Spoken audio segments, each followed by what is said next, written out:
туған баласы еді. 12-ші Рабиауал деген айда түнде көрді бір жарық болды пайда. Жер мен көк арасында ту тігілді, білгізген тілегенін құдіретті Алла. Bir жағы шығыс, bir жағы күнбатыста, bir жағы дәлбай туға ортасында. Дүние жүзі жап-жарық болды сонда, орнаған нұрдай терек осы тұста. Қарады Әмин ана сонда аспанға, сөйлейді қор қыздары бұндай кеңес, сендей бақыт әлі ешкімге берген емес. Сенен туар баланың түрі бөлек, мұндай бала дүниеге келген емес. Жаратылған адамнан ең абзалы дүниеде ешбір адам көрген емес. 18.000 қаламға тең болады, айтқан сөзі шарапат ең болады. Дүниеге жіберген рахмет үшін ашуы жоқ мінезі кең болады. Адамға бір құдайды танытады, иман тауып дін исламға кең болады. Осылай деп қор қыздар қуандырып, толғағын білдірмейді жұмандырып. Тұр еді сонда намыс қатты шөлдеп, Әминаға жұтқызады су алдырып.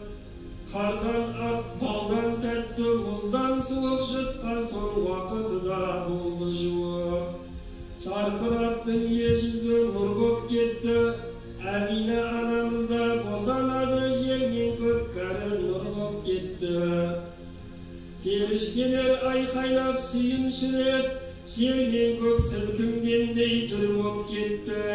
Енді тұрып мархаба айтыңыздар, шапағат үміт еткен мұсылмандар. Я Алла, қуат бергін дінімізге, рахым қыл өліміз һәм тірімізге. Пайғамбар өмірінен сөз қозғайын, я жаббар медет бергін тілімізге. Береке бергеніңе баян бердік, атына шүкір айттым әділ хақтың. Салауат сәлем жолдап ықыласпен, иесін ауыз алдым шариғаттың. Алладан разы бол деп тілек қылдым, сол заттың ізін ерген сахабаттың. Пайғамбар туған күнді мәулет дейді, иесі туған күні ақиқаттың. Абдиллахумма қабрахул кәрим, би'аруфин шадин мин салати ва таслим. Allahumma salli wa sallim wa barik alayhi. Allahumma salli wa sallim wa barik alayhi. Allahumma salli wa sallim wa barik alayhi. Өзіміз пенделікпен қиналмасақ, соншалық қатал емес шариғаттың. Жаббар хақ құдіретімен көмек берсін, жаратқан ие сөзі табиғаттың. Әкеден тумай жатып жетім қалды, Алланың көрсеткені бізге сыңғып. Жетімнің маңдайынан сипағанға, Құдайым жеткізеді бірін мұңғып. Махшарда шапағатын алу үшін, мәулетін оқымақ боз Мұхаммадтың. Оқыған естігені атын айтып, салауат сәлеміңде сол бір заттың. Абдиллахумма қабрахул кәрим, би'аруфин шадин мин салати ва таслим. Allahumma salli wa sallim wa barik alayhi. Allahumma salli wa sallim wa barik alayhi. Allahumma salli wa sallim wa barik alayhi.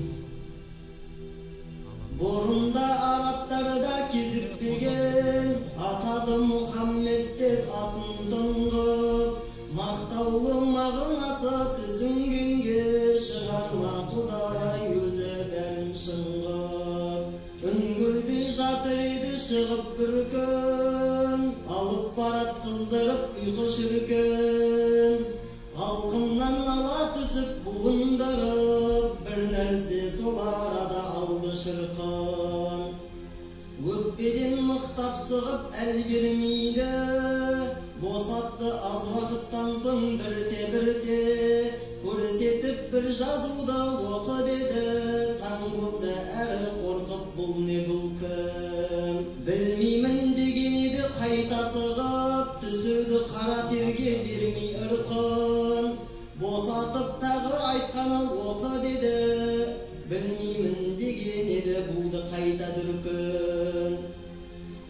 Салауат сәлеміңді айт Мұхаммедке, сол үшін көпті жиып мәулет қылдық. Аттириллахумма қабарахул кәрим, би'арфин шазим мин салати ва таслим. Аллахумма салли ва саллим ва барик алейх. Аллахумма салли ва саллим ва барик алейх. Аллахумма салли ва саллим ва барик алейх. Ассаламу алейкум, мерекелік кешке жиналған қауым. Армысыздар, ақ сақалды аталар, ақ жаулықты аналар, аға жеңге, іні қарындастар. Ардақты пайғамбарымыз Мұхаммедтің, оған Алланың игілігі мен сәлемі болсын. Туған күнін тойлауға арналған мерекелік мәуліт кешіне қош келдіңіздер. Алланың елшісі Мұхаммед, оған Алланың сәлемі мен игілігі болсын. Өмірге келер кезде әлемді дүр сілкіндірген ақырдың пайғамбары келгендігін білдіретін бірнеше оқиға орын алған. Мысалға, Парсы елінің билеушісі Қисраның Медайындағы сарайының тірек бағандары құлап, жермен жексен болды. Қаба маңындағы пұттар қирады. Мәжусилердің мыңдаған жылдар бойы алаулап жанып тұрған оттар өшті. Осы оқиғалардың қатарында Құранда айтылатын піл иелерінің оқиғалары да бар еді. 571 жыл. Піл оқиғасы. Емен билеушісі Әбрахаға шайтани ой келіп, Кағбаны қирату үшін үлкен әскермен Меккеге аттанған болатын.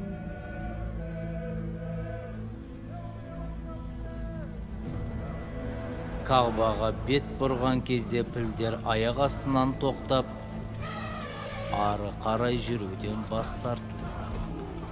Сонымен Әбраханың әскері Меккеге кіріп, қалың әскері амалсыз бөгілген кезде аспаннан әбәбил атты құстар қаптап келіп, әскерге шоқтас жаудырды.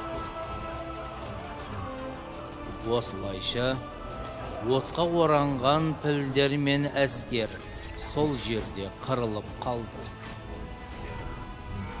Бұл оқиға туралы Құран-ы Кәрімде Алла Тағала былай деп баяндайды.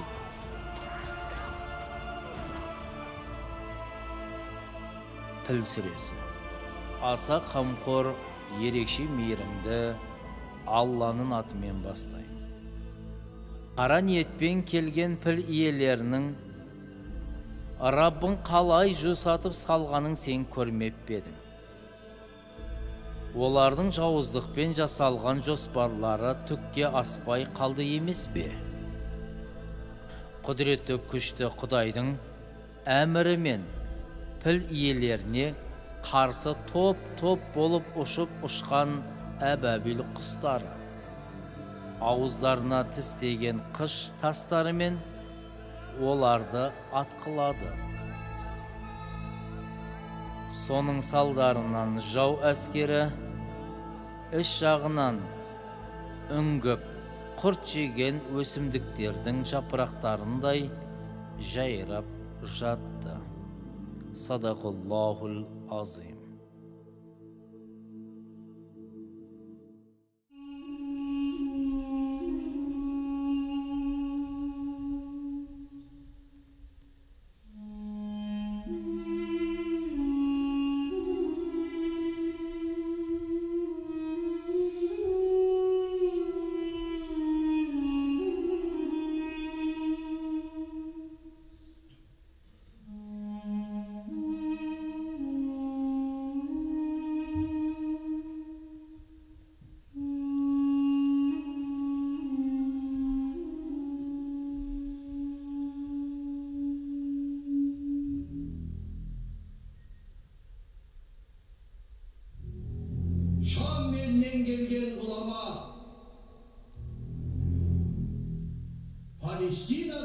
келген ғұлама, Хабаштан келген ғұлама, Румнан келген ғұлама, Мысырдан келген ғұлама.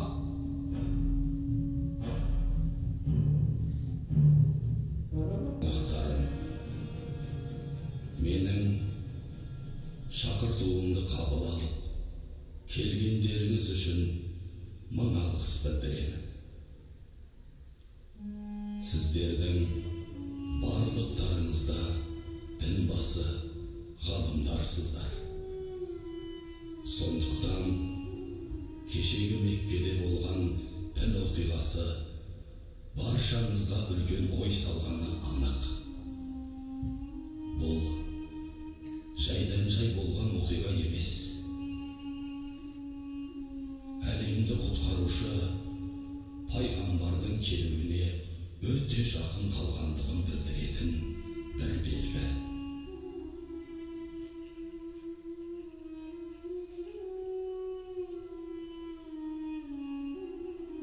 Дұрыс айтасыз, мырза. Мен Шам елінен келдім.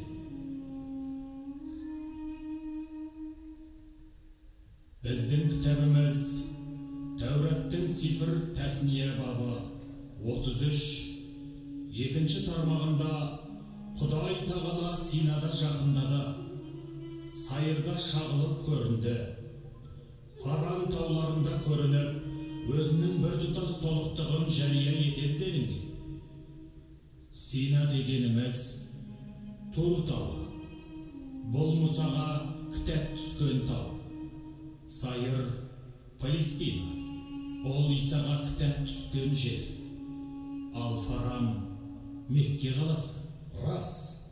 Өйткені Таураттың тағы бір тарауында Абрамның өз баласын Фаран еліне тастап кеткендігі туралы айтылған. Демек, Фаран дегеніміз кешегі піл уақиғасы болған Мекке қаласы. Мен Хабаш елінен келіп тұрмын. Біздің қасиетті кітабымыз Інжілдің 15-16 тарауында егер мені жақсы көрсеңдер, әмірімді орындаңдар. Мен жаратушыға жалбарынамын. Ол сендерге үнемі өздеріңмен бірге болу үшін менен басқа бір жұбатушы, ақиқат рухы Фарахлитті береді делінген. Фарахлит деген сөз грек тілінен аударғанда Ахмет немесе Мұхаммед деген мағынаны білдіреді. Мен Румнан келдім. Хабаш елінің ғалымының сөзін қуаттаймын. Інжілдің Йоханнан келген нұсқасының 16 бабы 8 тарауында Фарахлит келген кезде барлық әлемнің жасаған қателіктер үшін кінәлап, оларды тәрбиелейді делінген. Демек, сіз бен біз күткен адам осы қаладан шығатын болғаны. Солай ма? Тыңдаңдар мені. Мен Мысырдан келдім. Ей, кітап иелері, ел бұзылды, адам бұзылды, әділдік жойылды, адам адамға жау болды, адамдар шарап ішіп, мас болды, таразыдан жеп, арамды ас қылуды әдетке айналдырды, қарақшылар бас болды. Бұл жақсылықтың нышаны емес. Сондықтан әлемді бұл апаттан құтқаратын ақырдың пайғамбарына қатты мұқтажбыз. Мұқтажбыз. Уа мырза, қолыңыздағы көне кітапты бекерден бекер ұстап отырмаған боларсыз. Бұл кітапта ақырдың пайғамбарының түр сипаты туралы айтылған сөз бар ма?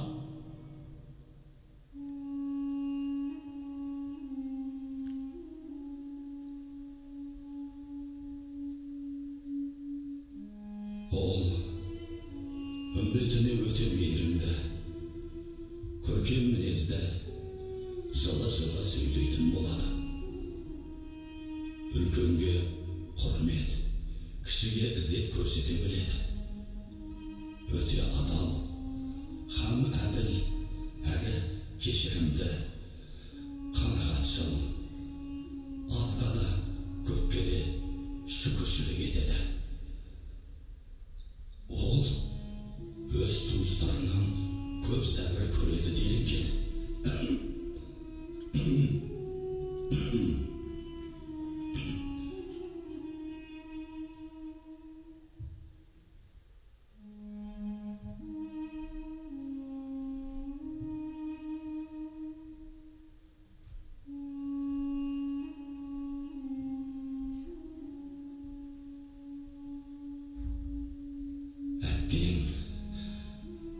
Менің жасым келіп қалды. Ол кезге жете алмайтын шығармын. Сендер сол кезге аман жетсеңдер, оған көмек көрсетіңдер.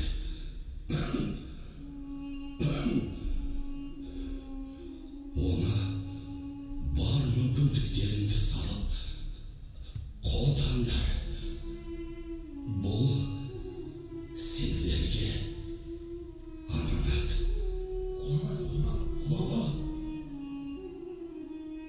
Аманат.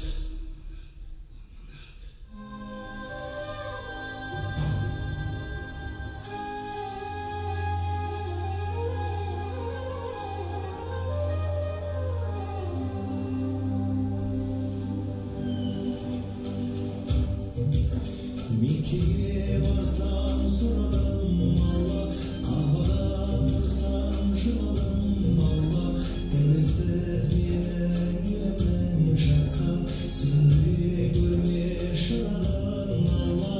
Арман жедім, суынан іштім, отаным сенен көрмедім астық, ұрпаққа сені жеткізу үшін Алланың әділ жолына düştü. Allah Allah Allah, şükür şükür Allah'a şükür, şükür şükür Allah'a şükür. Gökte subhan şirde duvar, arsam bizde baktı kim var. Allahu Ekber, Allahu Ekber. Allahu Ekber.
облыстық Қарасай Батыр мешітінің бас имамы Наржанов Қуаныш Бақытбекұлына беріледі.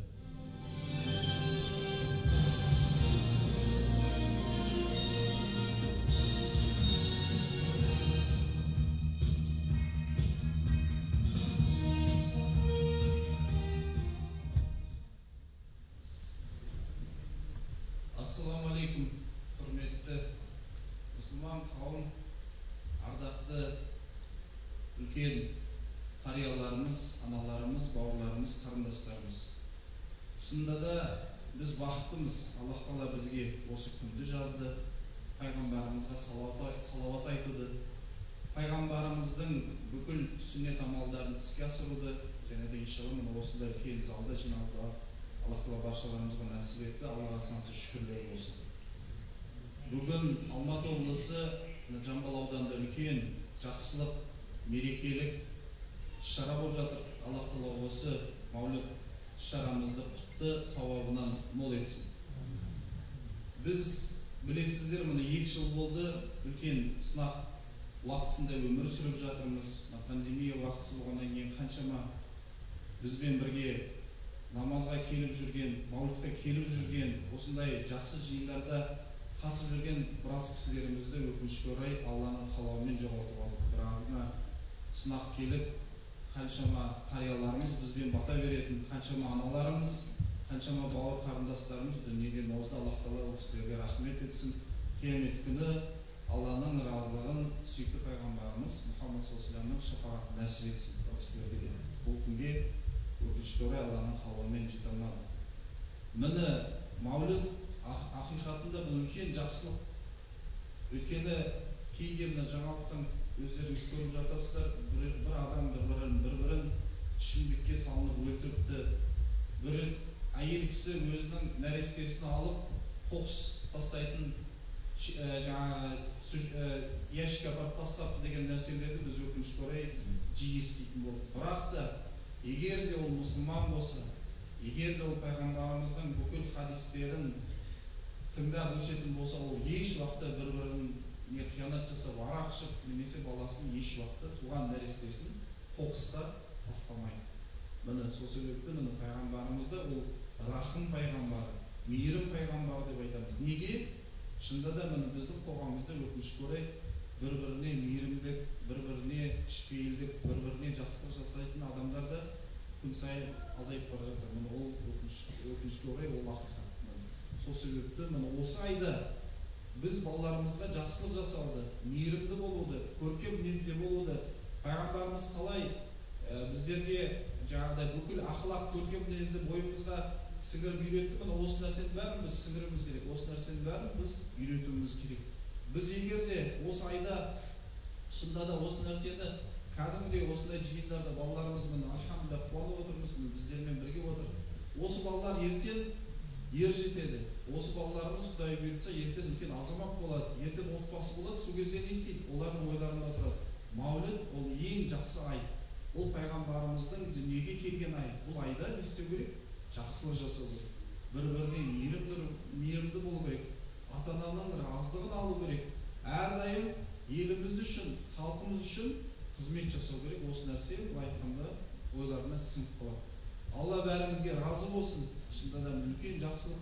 Шынында да өзімізде санып қалыппыз жамағатта. Өйткені мәуліт болмаған 2 жыл болып қалды.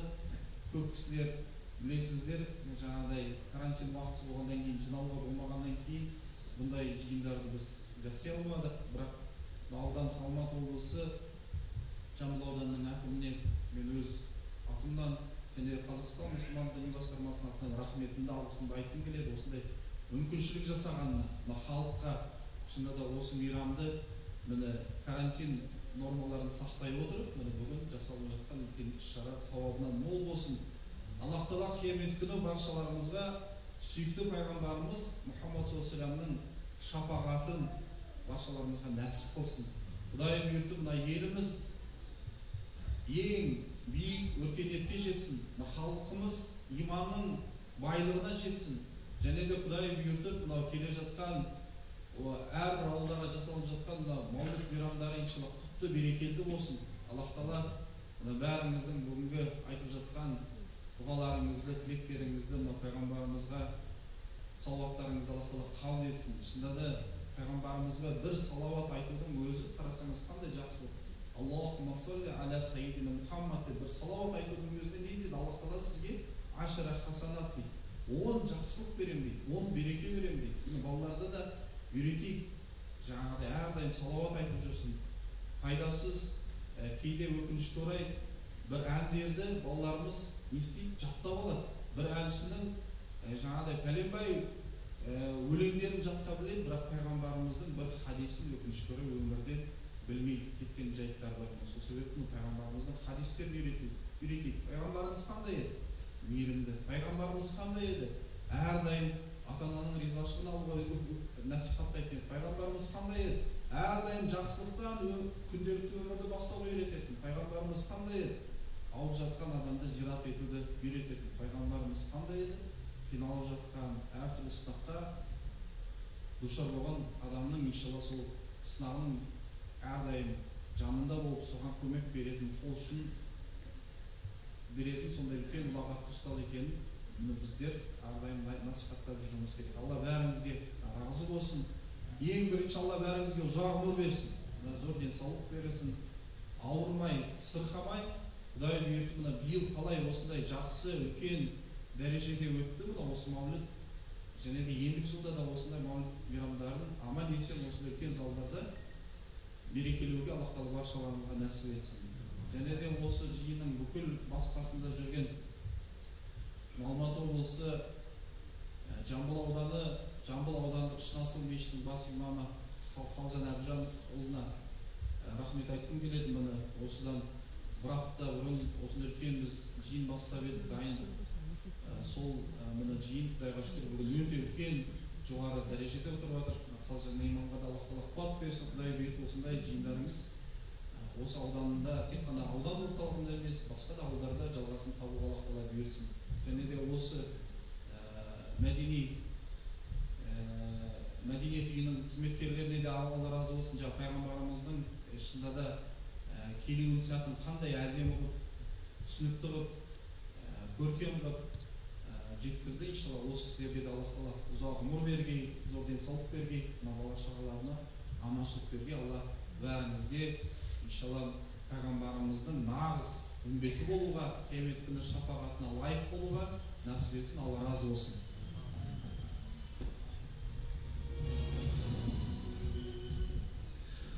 Ардақты пайғамбарымызға оған Алланың сәлемі мен игілігі болсын. Уахи етілген алғашқы сүреде Алла Тағала оқы, жаратқан Раббыңның атымен оқы деп тал бесіктен жер бесікке дейін ілім үйренуге бұйырған. Ал енді ілім үйрену кімдерге міндет? Осы сұрақтың жауабын Алланың елшісінің оған Алланың сәлемі мен игілігі болсын ілім алу әрбір мұсылман мен ер мен әйел кісіге парыз деген хадисінен табуға болады. Олай болса, осы хадиске сай амал етіп, ілім жолында шаршамай талмай еңбек етіп жүрген жас шәкірттер және жасының ұлғайғанына қарамай елге өнеге болып жүрген ақ шашты аналарымыз да ортада отыр. Ортаға Мыңбаев орта мектебінің 6-шы сынып оқушысы Нұртай Қарагөз бен Тұрар Рысқұлов мектебінің 7-ші сынып оқушысы Ермек Ясынды шақырамыз. Құдай бұйыртса, енді біз жағдайымыз болса, иншалла сізге алып көлік мінгізетін, бұл да енді алғашқы көлігіңіз болсын, балаларымызға өйткені сабақтарын жақсы оқып жүр. Әрдайым Құдайға шүкір мінез құлқы сондай керемет, және де көп балалы отбасынан шыққаннан кейін ол пайғамбарымыздың маулид мерекесінде ол қайырымдылық міндетті түрде болу керек. Иншалла қайырымдылықтың бірінші қадамы Құдай бұйыртса балаларымызға да Аллах Тағала құтты етсін, берекелі етсін. Тек қана жақсылыққа, иншалла мешітке, ата-анасының жаңағыдай қызметіне осы велосипедпен баруға Аллах Тағала бұйыртсын. Иншалла құтты болсын. Ал енді жақсылап үйге айдап бар, Құдай бұйыртса. Ардақты ағайын, енді мына орталарымызда ақ жаулықты әжелеріміз де отыр екен. Осы ақ жаулықты әжелерімізге орталық мешіттің атынан Құран кітабымызды табыстауға рұқсат етіңіздер.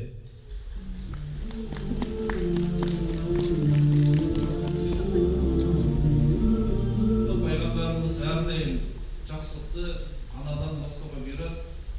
білесіздер, өткен ана бізге Алланың қалауымен өмір сыйлайды, ақ сүтімен емізеді. Және де осындай биікке жетуіміз бірінші Алла, екінші осы ата-анамыздың арқасында. Сол себептен аналарымыз Алла Тағаланың Құран кәрімде ең қымбат, ең жақсы, ең берекелі сыйлық ол Құран. Иншалла, апаларымыз да осы Құранды оқып, Құдай бұйыртып, Алла Тағаланың отбасыларына осы Құранмен бірге Алланың жақсылығы, берекесі, иншалла бүкіл жаңағыдай қуанышы келсін. Алла бәрімізге разы болсын. Аналарымыз аман болсын. Алла Тағала ұзақ өмір берсін аналарымызға.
Алла Тағала Мұхаммед оған Алланың игілігімен сәлемі болсын. Пайғамбарлық жүктелгеннен бастап жер бетінде әділдік шуағы жарқырай бастады. Алла Тағала елшісін сын көзбен қарап, зеріктеушілер ағыла келіп, не бір сұрақтар жаудырып, сынай бастаған еді. Ал кейбіреулер, біз күтіп жүрген соңғы елші осы деп бек сеніммен айтып отырды. Еврейлердің оқымыстылары іштей сеніп, ең білгірлері дінді қабылдаса, ал көбі нәпсісіне еріп, аяғын шалуға аңдып жүрген еді.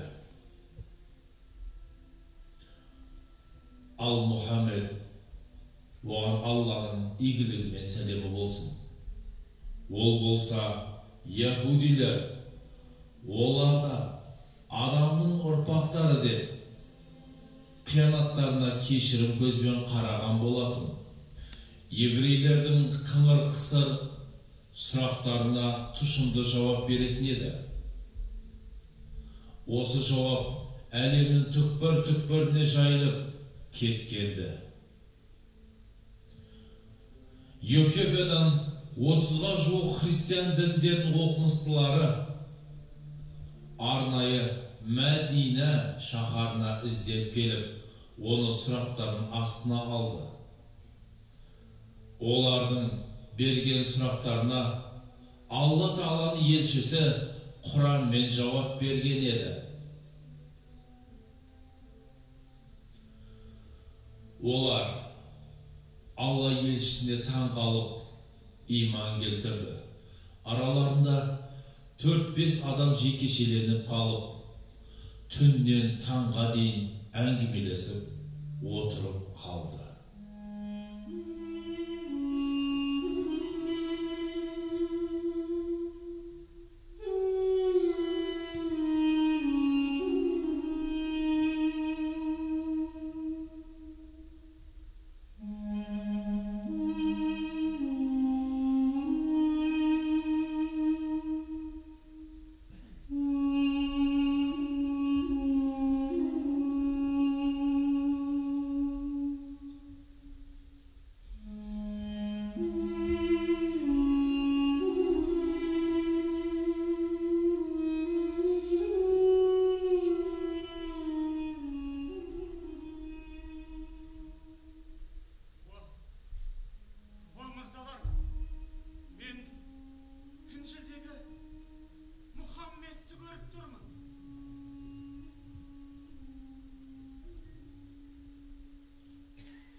адамның жүрегіне бүкіл әлем сиып кеткендей әсер алдым. Ол шынында да Алла Тағаланың соңғы елшісі. Бұл менің шын сөзім. Мен егер өмірім жетсе, бүкіл Насыроны осы ұлы дінге шақырар едім. Бүгіннен бастап ла илаха иллаллах Мұхаммед Расулаллах, ла илаха иллаллах Мұхаммед Расулаллах, ла илаха иллаллах Мұхаммед Расулаллах. Алладан басқа тәңір жоқ. Мұхаммед оның елшісі.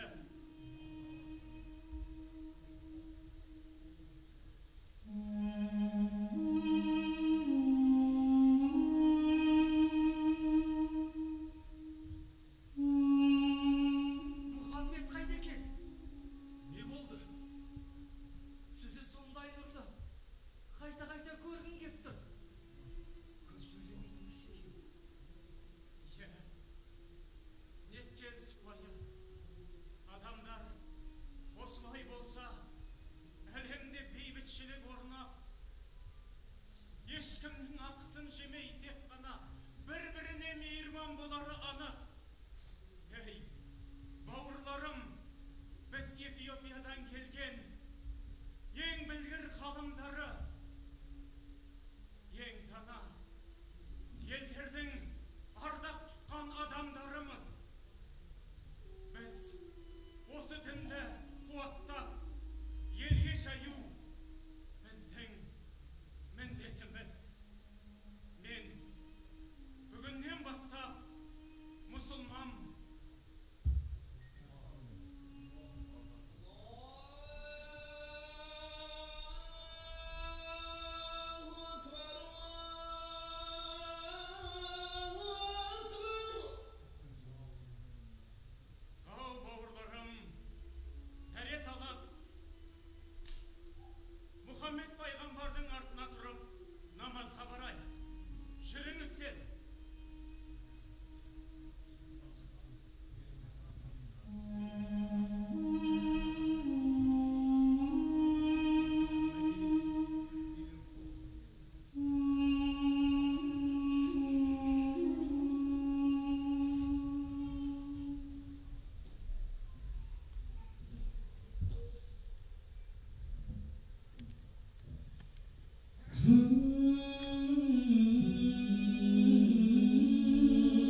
күнді шуақты шырақ қылған бір Алла, табынарым бір Алла, бағынарым ол Алла, одан басқа тәңір жоқ, қажетіңді сұрарға.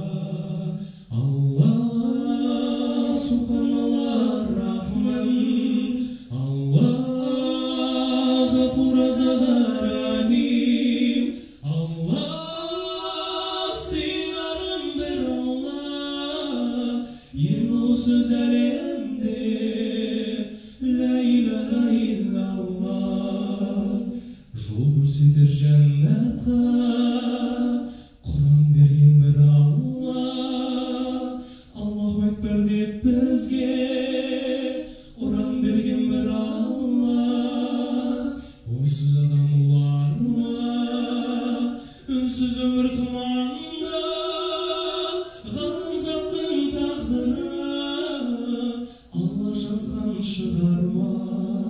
Алла, Субханалла, Рахман, Алла, Ғафур, Рахим, Алла, сыйынарым бір Алла, ең ұлы сөз әлемде, ла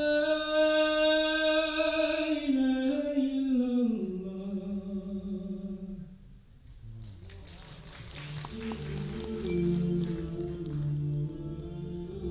Ардақты ағайын, осымен пайғамбарымыз Мұхаммедтің оған Алланың сәлем мен игілігі болсын туған күнін тойлауға арналған мерекелік кешіміз аяқталды. Алла тағала баршамызға сүннетке сай өмір кешуді, асыл дініміз бен ата дәстүрімізді ұлықтай білетін, иманы кәміл егемен еліміздің нағыз патриоты болатын саналы ұрпақ тәрбиелеуімізді нәсіп етсін. Келесі кездескенше сау саламатта болыңыздар.